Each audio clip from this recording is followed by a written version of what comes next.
जिनको लगता है 10 या 20 हजार की नौकरी करके वो कभी भी करोड़पति नहीं बन सकते, तो ये वीडियो बिल्कुल आपके लिए है। ये वीडियो आपका फाइनेंशियल नजरिया चेंज कर देगा। इसके लिए एक छोटी सी पहली कहानी सुनते हैं।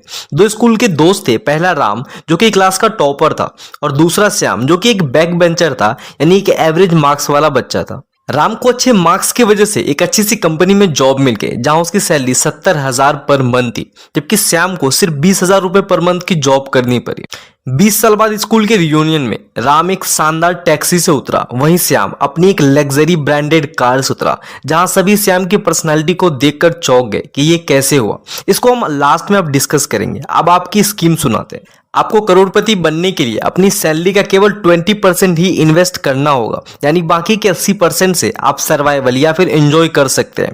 अब तरीका सुनो, आपको करना क्या है। मान लो आपकी सैलरी सिर्फ 20,000 है, यानी श्याम की तरह, और आप अपनी सैलरी का 20% यानी 4,000 रुपए इन्वेस्ट करेंगे, और आपको करोड़पति बनने के लिए 20% कंपाउंडेड एनुअल रिटर्न की जरूरत पड़ेगी, तो ज्यादा मुश्किल नहीं है। अब आपको करना क्या है।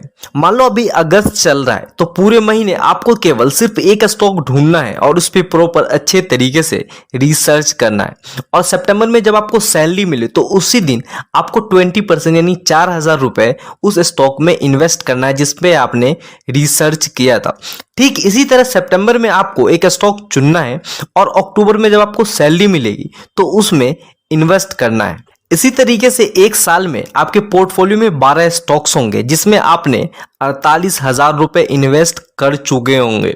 नेक्स्ट ईयर आपको नए स्टॉक्स में इन्वेस्ट नहीं करना या फिर नहीं ढूंढना, बल्कि अपने पुराने स्टॉक्स को ही एनालाइज करना है, उसके परफॉर्मेंस को एनालाइज करना है, और उसके बाद अगर जिस स्टॉक का परफॉर्मेंस अच्छा नहीं होगा उसे सेल करना है, और उसके बदले अपने पोर्टफोलियो में नए स्टॉक को एनालाइज करके यानी रिसर्च करके ऐड करना है। याद रहे, आपके पोर्टफोलियो में 12 से ज्यादा स्टॉक्स नहीं होना चाहिए, और आप कंसिस्टेंसी के साथ हर महीने उन्हीं स्टॉक्स में 20% इन्वेस्ट करते जाएंगे।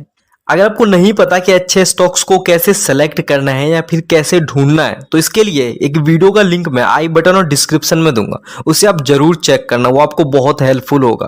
और यार इतनी मेहनत से रिसर्च करके वीडियो बनाए, एक लाइक तो कर दो। अगर आप 20 साल तक इसी तरह एनालाइज करके 20% इन्वेस्ट करते जाएंगे और 20% का एनुअल कंपाउंडिंग रिटर्न रहा, तो 20 साल के बाद आपके पास होगा 1,26,45,917 रुपए, जिसमें आपने सिर्फ इन्वेस्ट किया होगा 9,60,000 रुपए, और ये सिर्फ पॉसिबल है कंपाउंडिंग की मदद से।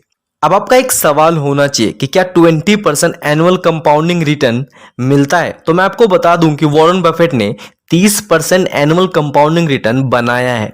बजाज फाइनेंस के स्टॉक्स ने भी पिछले 10 साल में 53% एनुअल रिटर्न बनाया है, वो भी कंपाउंडिंग में, और बुरे से बुरे केस में म्यूचुअल फंड भी 15% रिटर्न तो दे ही देता है। अब आप भी सोच के देखो ना, जहां आपके पास कोई भी पैसा नहीं बच रहा था, वहां आप थोड़ा थोड़ा सेव करके आप कितना पैसा बना लोगे। पैसे को खर्च करने से अच्छा है कि कुछ परसेंट सेव करके उसे इन्वेस्ट किया जाए।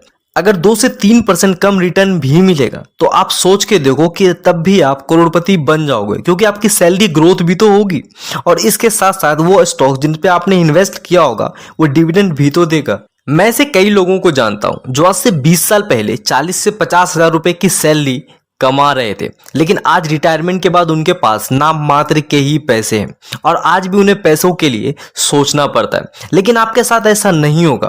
क्या आप ऐसा मानते हो? तो कमेंट करो। और हमारी राम और श्याम वाली स्टोरी में श्याम के अमीर बनने का राज भी इसी टाइप का इन्वेस्टमेंट था। फ्री में फाइनेंशियल अवेयर होना चाहते हो तो नीचे लाल वाली सब्सक्राइब के बटन को जरूर दबाना। Thank you so much guys, मिलते हैं नेक्स्ट वीडियो।